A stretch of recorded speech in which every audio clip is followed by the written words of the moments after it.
All right, I'm going to start off. New topic today.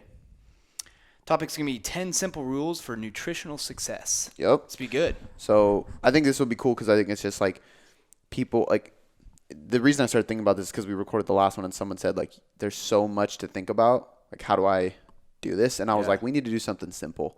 Like let's talk simple nutrition because I think a lot of people we talk macros and periodization and carb cycling and refeeds and all these things that are great. But if you don't have your fundamentals down, like the base, none of that shit's going to work. And if we lay down a foundation that is solid, it's like building a house. I always talk about this with like new clients. When we're trying to build a house, you have to have a solid foundation to build a house on. If you do not, that house will crumble eventually. Yeah. So when we talk about all these cool strategies, those are built on top of the foundation that's already there. The foundation is good, simple nutrition. And that's exactly what I want to cover today. Awesome. First one is keep your food plain and simple. This is one that I think people get too fancy. They're trying and there's nothing wrong with I think it depends on the personality type because I have some people that really enjoy cooking. Yeah. So to them, it's like they love finding recipes and then altering the ingredients and portions so that it can fit their macros, doing all this stuff. But a lot of times that's a lot of work. Yeah, sounds like a headache. And it's a headache. But not to some people. Not some people. Yeah. I won't do it. Yeah. I can't. So I keep it really simple. But I think before we try doing those things, you have to keep things simple because the reason restrictive diets work, the reason bodybuilding diets work, the reason why we talked about this in another podcast, highly palatable foods trigger you to eat more is because they're not simple. They're complex and they have all these different nutrients and flavors, fat, sugar, salt. So keeping it very simple to avoid that is actually a really easy strategy. So if you look at all your meals and you're just like, okay, keep it simple. What's my protein? Eggs in the morning, chicken for lunch, steak for dinner, casein protein at night, Greek yogurt at night for a dessert. Boom. 4 meals, you have your protein set. Cool. What is my fat? Whole egg in the morning, olive oil with chicken in the evening. Steak is my fat in dinner because it's a fatty steak. It's a ribeye. And peanut butter with my Greek yogurt or casein protein at night. Cool, got my fats. What are my carbs? What are my vegetables? And you just kind of plug and play. So you're looking at things isolated and just keeping it super simple. It's like a template. Yeah. Drag and drop your protein, your fats, your carbs, your veggies.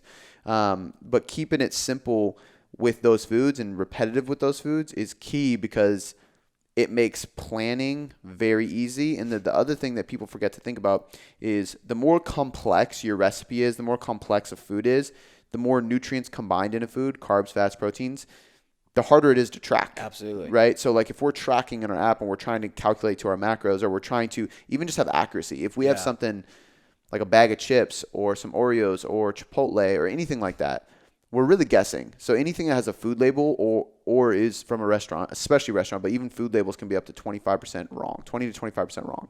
So if something says 200 calories, that means it could be 150 calories or it could be 250 calories. Because 25% of 200 is 50. So you're always going to have this margin of error. So if you're eating a bunch of packaged bars and shakes and prep meals and bags of stuff, by the end of the day, what you think your calories are probably aren't that. If you keep it very simple and you're eating meats, fruits, vegetables, produce, things like that, nuts, it's just food. Yeah. So the caloric value is so much more accurate. So long story short, I think the thing here is keeping it simple is going to avoid cravings. It's going to keep you satisfied because they're more filling foods, and it's going to make sure your macros are more accurate. Yeah, I have an example of that. The other day we were having chicken, but it was a chicken cordon bleu. So it's all right, we're getting chicken. We got a fat lump of cheese. Yeah. It's breaded. Yeah. How do you track it? Yeah, it's damn near impossible. Yeah. So where did you get it? At Blue Max. At where? At Blue Max, the butcher. Oh, okay, yeah. So literally that is a guesstimation. So you're literally going okay, I got a 6-ounce slab of chicken here, so there's probably actually 4 ounces of chicken in there. I have breadcrumbs, let's say about a quarter cup. They probably had to get some oil in there to make those breadcrumbs stick. Let's say a tablespoon of olive oil. We have a lump of, exactly. Oh my God. We have a lump of blue cheese in the middle, which is probably going to be, let's say a quarter cup, because a quarter cup's 4 tablespoons, so that makes sense. I can calculate that into my fitness pal to say 4 ounces of chicken is about 2 grams fat, 26 protein. Breadcrumbs, I have no idea, but let's say it's another 20 to 30 grams carbs. The fat and the cheese is probably going to be 20 grams. You can add those up and do it in your calculator. But again, it's not completely accurate. You're kind of spitball guessing. And then it's difficult. You have to do those things. Cordon bleu is fire though. It's super good. It's so good. But that's a great example. And so what I do too with Monday through Friday, my meals are super simple. Sunday's pretty simple too.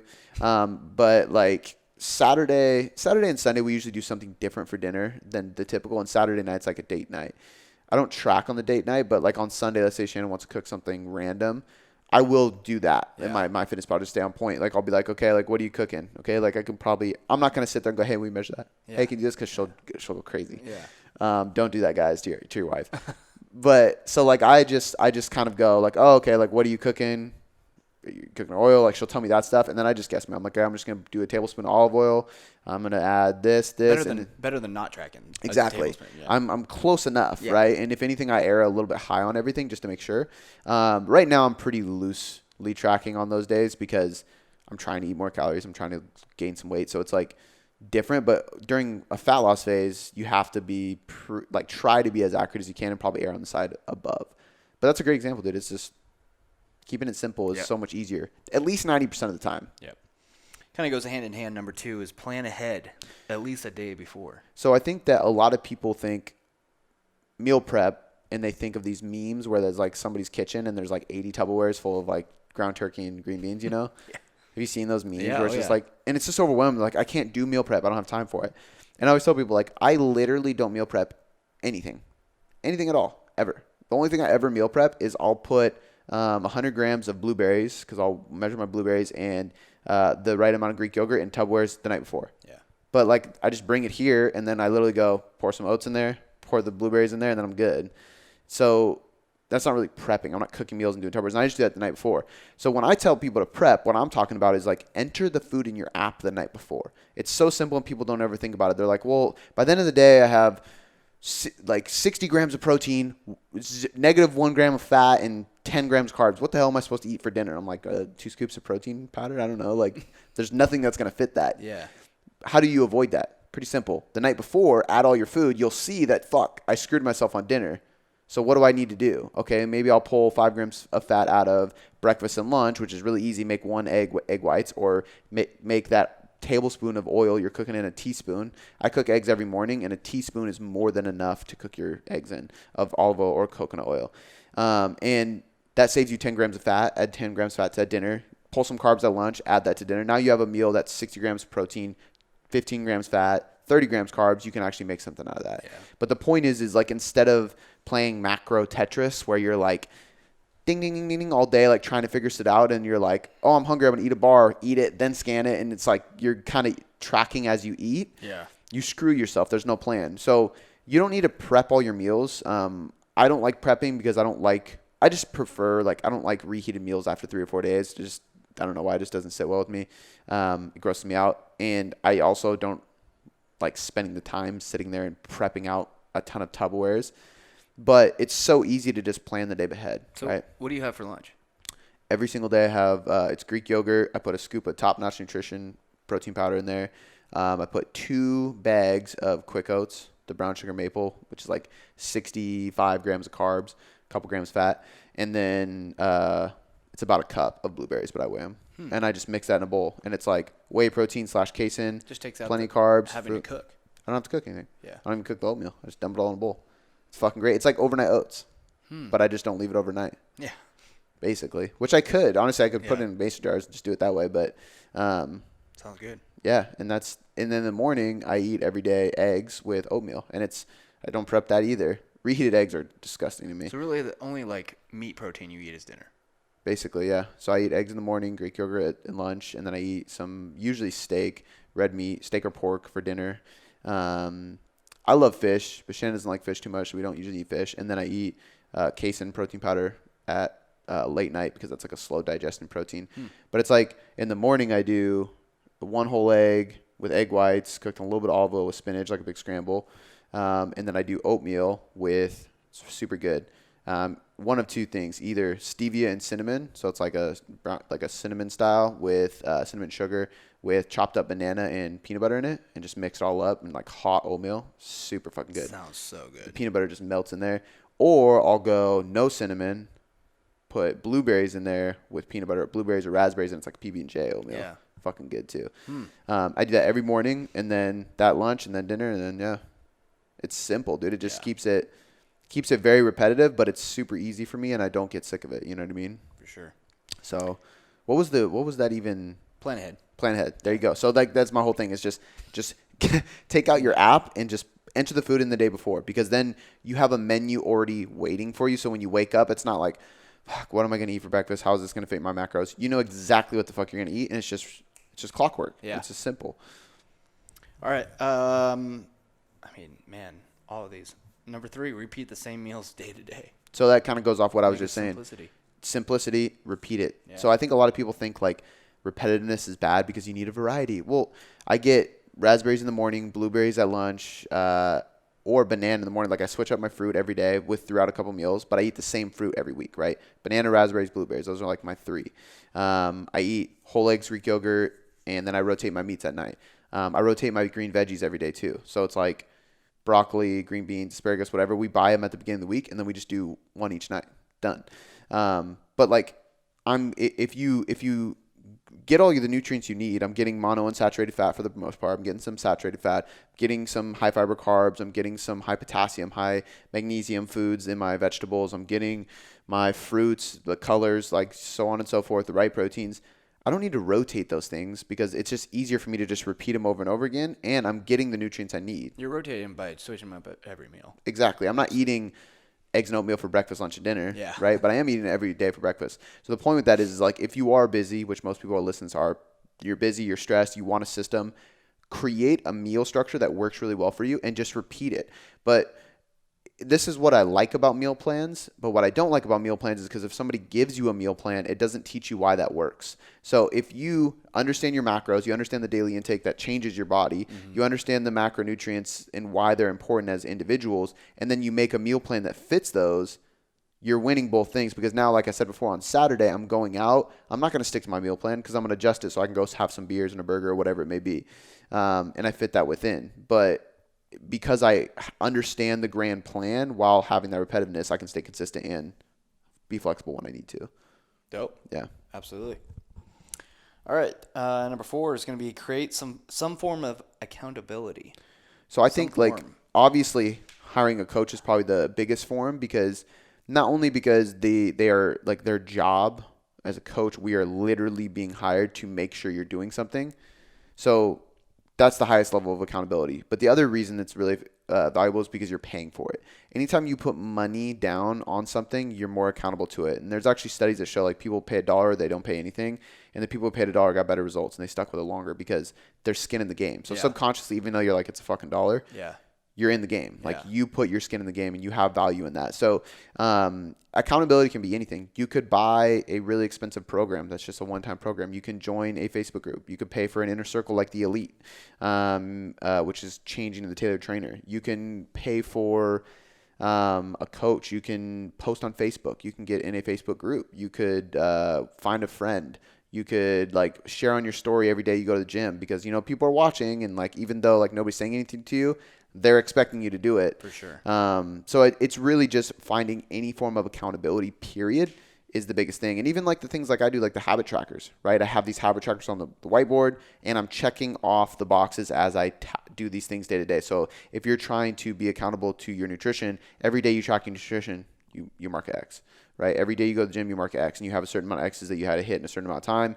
That builds your accountability. And I think that's the big thing here is like any way, shape, or form you can find accountability, that's what's going to lead to more consistency. Love it. Obviously, I recommend coaching more than anything, but the point is accountability. Yeah, it's just the act of keeping yourself accountable. Yeah. Number 5, stick to a specific meal timing and frequency.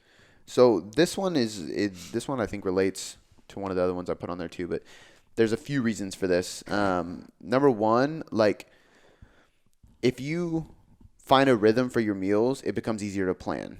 So going back to just planning ahead and being consistent, if I know that I'm eating every morning, I eat at 7, noon, I do a shake right before I work out or during my workout at 3:30, and then dinner's at 6, desserts at 9. You know what I mean? I have this meal, like I just know when I'm eating, and it's just easier to plan. The second thing is your body will get used to it. And I'll touch on this on the body clock one that we're going to touch on in a sec, but when your body gets used to windows of eating and you have nutrients coming in at consistent times, energy expenditure goes up, so you actually burn more calories per day. Insulin sensitivity improves, and there's no evidence on this, but anecdotally in my experience, I've seen people's energy improve. Like when you have frequent feedings and your body can get used to when you're taking in food, which is energy, your energy improves, your recovery improves, you just feel better. Another thing is satiety. So if you can set up your meals to be more satiated throughout the day, you're going to be less food focused and not craving shit. But yeah, I think in general, like just meal timing and frequency is just one of those things that it's going to set you up for better recovery, set you better up for better energy, digestion, consistency. It's just easier to plan. It's something that nobody thinks about because flexible dieting is taking over from a sense of like, well, you can just eat anything as long as you hit your daily macros. But at the end of the day, if you don't have these fundamentals, it's going to be really hard to consistently hit those macros. For sure. Yeah. What? You're like, as long as you hit your daily macros, but like if you're just eating anything, you're A, it's harder to track, and B, you're less accurate at tracking. So are you really hitting your macros? Exactly. Yeah. That's one of the biggest. That's why the first one was keep it simple. That big word anything is just like what? It's shocking how off you can be. I've had so many clients, man, that are like they're like, oh, I'm not seeing results. Like, what can I do? And I'm like, hey, let me look at your diet. And I'm like, hey, I want you to be less flexible. What do you mean? I don't want you to go eat out. I don't want you to eat out of a package. I want you to home cook everything for the next 30 days. Like I challenge you to 30 days of home cooked meals for basically all your meals. What happened to flexible diet? Well, yeah. And this is the flexible side. What do you want your fats to be? Peanut butter. Okay. Eat fucking peanut butter. You're measuring it. You're doing it at home. It's more accurate. What do you want your carbs to be? Sweet potatoes, rice, and bagels. Okay. Get whole grain Dave's Killer Bread bagels. They're good. They're not bad. You track it. You're not buying it from a bakery. You're not like going out to eat. You're not doing like things that are in boxes. Even though bagels are in packages, it's much more accurate. Organic bagel is going to be more accurate from a macro standpoint than a bag of wheat thins is. You know what I mean? Yeah. So like choosing that kind of flexibility, but you're doing it at home. And I'll see insane results, dude. Like, and we didn't drop calories. And reality is we did drop calories because you were eating out and doing all this packaged food so much that your calories weren't as accurate as you thought they were. They were above what we have them at. And then when you get more accurate, all of a sudden you're actually following the intake. Yeah. So it's huge. But yeah, that's why I was number one. All right. Number 6, sorry. Balance your protein throughout the day. So this is like carrying on from the meal timing thing. Protein is the most satiating nutrient. So we want A, enough protein to keep us full. B, enough protein to make sure we're recovering.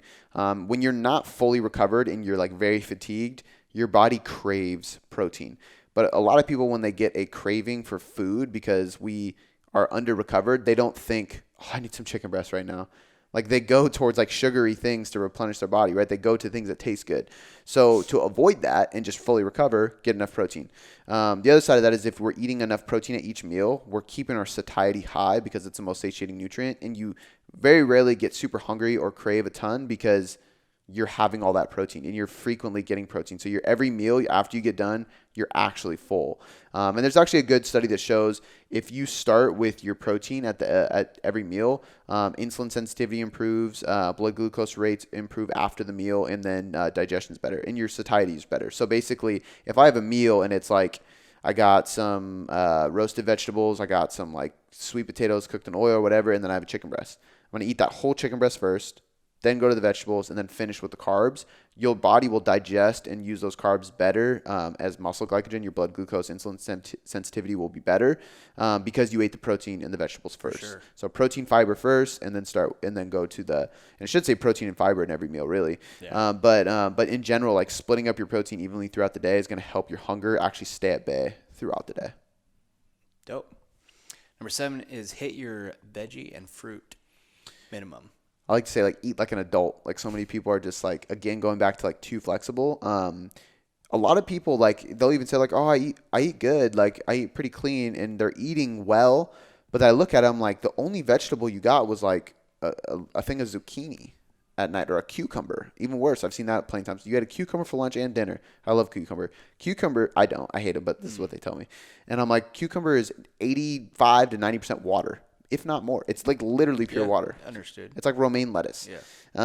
So, you're getting a little nutrients, but you're not really getting much fiber. You're not really getting much out of it. Like, that's not going to do you much, right? Yeah. I want to see some dark cruciferous vegetables. So, kale, broccoli, even cauliflower is technically a cruciferous vegetable. Green beans, asparagus, Brussels sprouts. Like, give me some thick green vegetables, spinach, and then you're good. Now, I don't think you have to like greens in every single meal of the day. I used to always say like have a green source in every meal. But I see a lot of people that overdo it. They're having like multiple cups of greens in every meal, and they're just bloated as shit all the time. And it's like, we have just too much vegetables and What fiber. about bell peppers? Bell peppers are great too. It's not a cruciferous, so that's colors. But I start with greens because I think dark green vegetables are going to be a little bit more valuable for most people, and they are skipping out on those. Because people love bell peppers, people love fruit, people love zucchini, people love cucumber, but people don't always love broccoli and kale, but they need it. So like for me, I'm like, hey, let me get like 2 to 3 servings of dark greens, and then you can do whatever you want. So for me, like that's like basically in the morning I have spinach or kale in my omelet, and then and it's cooked down. You can't even taste it, dude. I disagree, but that's fine. So I'm the normal person. chopped up spinach, when you cook it in oil and then you put eggs in there, it just lives literally just in the eggs. Gotcha. Yeah. And that's the only way I can eat kale too. I hate rough kale, but like if I cook it down, kale chips are actually good too, but you got to put a lot of fucking salt on them. Yeah. And then so for dinner, I'll do about 2 cups of whatever vegetable we roast, right? So that's like 3 servings a day. And then throughout the day, I'll have colors. So maybe I'll add like chopped up peppers in my omelet, or mushrooms, or I'll have blueberries with breakfast and raspberries with lunch and banana with my dessert at night. Like I always have a few servings of fruit, which is the next point of that. But the point with this is like you just have this checklist before you get flexible, before you add in starch, before you add in anything else. It's like, did you get 2 to 3 servings of greens? Did you get 2 to 3 servings of fruits today? And then after that, I would say 1 to 3 servings of fruit, because if your carbs are really low on a diet, sometimes it's hard to get a lot of fruit. But point being is 1 to 3 of fruit, 2 to 3 of vegetables as a whole for the day. And then with the rest of your day, you can have colors. That's where you add in peppers and onions and mushrooms and things like that, because those are great too, but I don't think they're as mandatory as the greens are. Gotcha. Love it. I need to think about that stuff myself. At least the greens. Yeah. I love bell peppers, man. Bell peppers are great for you. Yeah. They are. Love zucchini. But you got a good point with it being water, man. I mean, if you cut that thing up, it's just dripping of water. Yeah, it's basically all water. Peppers are great for you too. They're just higher. They're higher. They're more. They're not a fruit, but they're higher fructose. They're higher. They have some sugar in there. They're just not the same, but they are really good for you. I like to have. They're vegetables, right? Yeah. And I have peppers in my diet every week. Like I love them. All right, number 8, eat in line with your body clock. Yeah, so this is kind of going back to that meal timing and frequency. Your circadian rhythm has like these times, and I highly suggest listening to our episode with Danny Lennon on chrono nutrition. But it's basically we have like a turn on time and a turn off time. When we wake up in the morning, our body is turning on and hormones start processing, metabolism starts working, and then we have a clock where it turns off at night, and that's where like our body shifts into it's time to rest, digest, sleep, recover, and this is where we're supposed to let it get dark. That's why we wear blue light blockers, let melatonin kick in. You're not supposed to be eating a ton of food right before bed because of that, because your body wants to go to sleep. Doesn't mean you have to like stop eating at 6, but like give yourself a couple hours before bed basically. But the way I like to do this is like if you can give yourself 10 to 12 hours with not eating every day, you're probably going to be in the best bet. So if you finish your last meal, let's say you have dessert or like a snack at night at like 8 or 9, then you're not eating till 8 or 9 the next day. At the earliest 6 or 7, so at least 10 hours, but ideally 12, which is easier than people think. Like, I mean, realistically, I eat dinner at 6 and then I have like a little dessert at 8. So that means I can't eat until like 7 or 8, and that's 11 or 12 hours. It's pretty easy, honestly. But doing that gives your body, you have a feeding window and you have a fasting window. It's kind of like intermittent fasting, but it's more like time restricted feeding, because what you're doing is just trying to help your gut, help your body clock, your circadian rhythms, your hormones. You're trying to help your digestive system, which is giving your body a break from eating and then giving your body a time to eat. And it goes with your sleeping, so it's really easy. But this is going to help a ton of things. There's been a lot of research lately showing positive benefits for your metabolism, for insulin sensitivity, longevity, like all these different things. And it's just from doing that. It's just from eating aligned with your body clock. And another part of that too is, I don't know exactly why this is, whether it's because cortisol production is highest in the morning or it's just because you're more likely to move when you have food. But another good thing to do is actually to have the bulk of your calories in the morning. So that favors your body clock. When you wake up in the morning, cortisol goes up, your body is ready to go. If you give it calories, it will go better. It'll move better. It'll just be more efficient, right? You'll actually move more throughout the day. You'll burn more calories, so your maintenance can actually be higher if you do this. And then towards the later part of the night, you have a smaller meal. It's easier to digest. You're not doing anything after that point. You're just sitting around. And studies show people can maintain their body weight on more calories if they put most of their calories in the morning. So basically what that looks like is after a 10 to 12 hour fast, wake up, you have your biggest meal of the day, which is breakfast. You go through your day slowly eating less. So first meal is 800 calories. Second meal is 600 calories. Third meal is 500. And then a snack is like 250. Right. So now it's like basically going from a big meal to like slowly getting smaller, easier to digest, and you're not moving as much later in the day. Would it be different to do like you said 8, 6, and 5, and then 2? It's all individual, right? Well, yeah, but I'm just saying, like, would it be? You keep saying snack. Like, is there a reason to have like a small calorie snack at the end of? No, not necessarily. I just, that's what I do. Yeah. I think that, like, for most people, I do think that 4 or 5 meals tends to work best. Mm-hmm. It doesn't mean you can't have 3 meals, but I do like having people consume an extra meal of protein. If you can have 4 to 5 servings of protein a day, I think you're just going to better utilize muscle protein synthesis. I think you're going to stay more satiated. For sure. And it's one of those things too where, like, I know a lot of people who wake up in the middle of the night hungry or they wake up starving.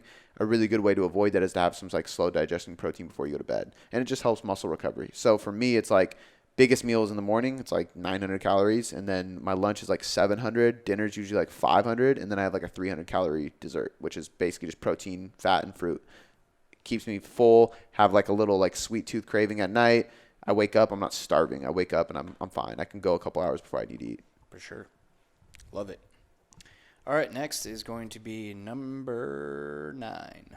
Limit eating out at restaurants. Yes. Self-explanatory. You don't know what those measurements are. Yeah. You don't know what the ingredients are. Like when you order something, are they cooking oil? Do they have sugar, like seasoning that has sugar or calories in it? Yeah. Give that example. Go ahead.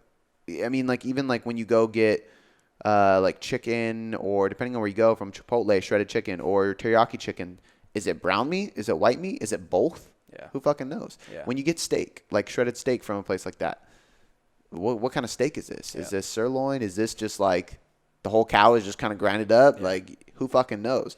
So it's really hard to determine like what that is. And then on top of that too, measurement wise, right? Like a scoop of meat. What is a scoop? Yeah. And like on MyFitnessPal, it says one thing, but I mean, realistically, what is that? Who knows? So you really don't know what your intake is. And I think that's the biggest thing. It's not that there are no bad foods. So it's not that I'm saying like when you go out to eat, they're putting bad ingredients in there and that's going to make you fat. Like that's not what we're saying. What we're saying is, what's that? The measurements. Hey, you just, whatever it is, you just don't know how much it is. And that kind of screws you when you're trying to track your food. And even if you're not tracking your macros and you're trying to watch your diet, you still can't really portion control when you're eating out too much. Yeah. So limiting eating out to once a week, I think is the smartest thing you can do.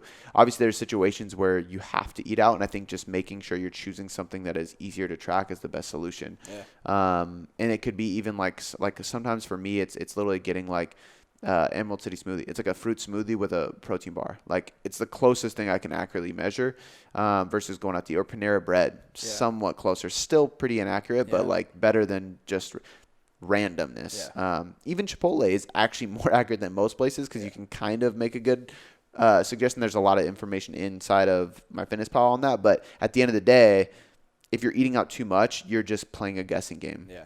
And you think you're tracking. Yeah.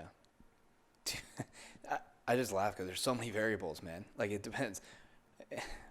Who at Chipotle is giving you the scoop? Is Joe or is Susie? Yeah. Joe's giving you a fat scoop, or not. And then the other thing I was laughing about is like a couple years ago, man, I was eating breakfast, lunch, and dinner literally at Panera. Oh, God. I just thought that would be so accurate. You know? Just like.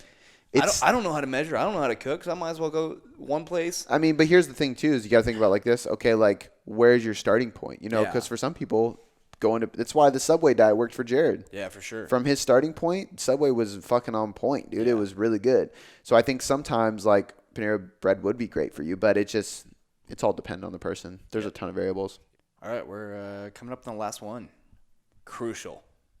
Limit alcohol consumption. Yeah. Another obvious one. Rough.